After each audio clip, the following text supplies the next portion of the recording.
எனக்கு மிக அன்பான நண்பு சகோதர சகோதரிகளை உங்களை பார்ப்பதில் அதிக மகிழ்ச்சி அடைகிறேன். நீங்கள் ஒவ்வொரு நாளும் என்னோடு கூட இணைந்திருப்பது எனக்கு அதிக சந்தோஷம்.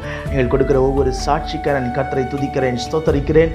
கர்த்தர் இன்னும் அதிகமாக உங்களை மேன்மைப்படுத்துவாராக. கர்த்தர் நாளை நமக்கு ஆசீர்வாதமாக்கி தரும்படிக்கு கர்த்தர் நமக்கு கொடுத்திருக்கிற வாக்குத்தத்தம் வார்த்தை என்ன என்று பார்ப்போம். அது 22வது அதிகாரம் 12வது வசனம். உன் செய்கைக்கு தக்க பலனை கர்த்தர் உனக்கு கட்டளையிடுவாராக. உன் செய்கைக்கு தக்க பலனை கர்த்தர் உனக்கு கட்டளையிடுவாராக. நன்றாய் கவனிங்கள்.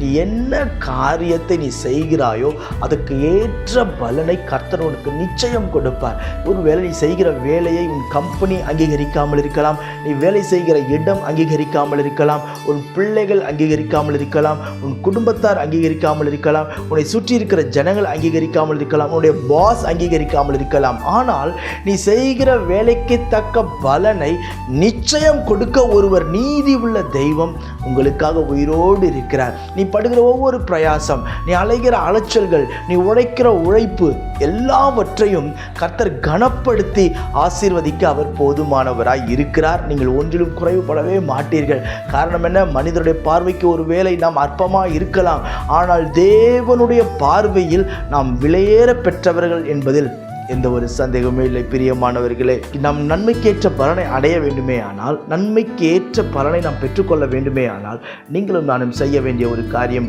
என்ன என்று பார்ப்போம். அது ரோமர் 12:21 சொல்லுகிறது, நீ தீமையினாலே வெல்லப்படாமல் தீமையை நன்மையினாலே வெல். நீ தீமையினாலே வெல்லப்படாமல் தீமை நன்மையினாலே வெல். எனக்கு இவங்க செஞ்சுட்டாங்க, அதுக்கு ஏற்ற போல நான் அவருக்கு பதில் நீ கொடுத்துதான் நான் தீர்வேன் என்று நாம் மும்முரமாய் ஓடுவதல்ல. தீமையினால் வெல்லப்படாமல் தீமை நன்மையினால் வெல்லும்படி கர்த்தர் நமக்கு கிருபை பாராட்டுவாராக. இன்னைக்கு இந்த வார்த்தை கேட்கிற நீங்கள் உன் செய்கைக்கு தக்க பலனை அனுபவிக்க வேண்டுமே ஆனால், உன் வேலைக்கு ஏற்ற ஒரு உயர்வை பெற்றுக்கொள்ள வேண்டுமே ஆனால், உனக்கு ஏற்ற கனத்தை நீ பெற்றுக்கொள்ள வேண்டுமே ஆனால், தீமையின்படி நீ பதில் கொடுக்காமல் நன்மையினாலே வெல்லுங்கள். கர்த்தர் உங்களை ஆசீர்வதிப்பார். நான் உங்களுக்கு ஜெபிக்கிறேன். பரலோக பிதாவே, இந்த வார்த்தையெல்லாம் கேட்கிற நண்பு சகோதர சகோதரிகள் ஒவ்வொருவருக்கும் ஜெபிக்கிறேன்.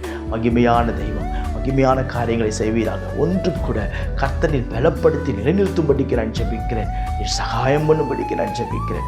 கிருபை இறங்கி வரட்டும் ஆண்டவர். என் பிள்ளைகள் விரும்புகிற காரியங்கள் எல்லாவற்றிலும் கர்த்தருடைய கரம் இருந்து நடத்தட்டும். செய்கைக்கு தக்க பலனை கொடுத்து ஆசீர்வதியும், மேன்மைப்படுத்தும். இயேசுவின் நாமத்தில் ஜெபிக்கிறேன் ஜீவனுள்ள பிதாவே. ஆமென். ஆமென். God bless you.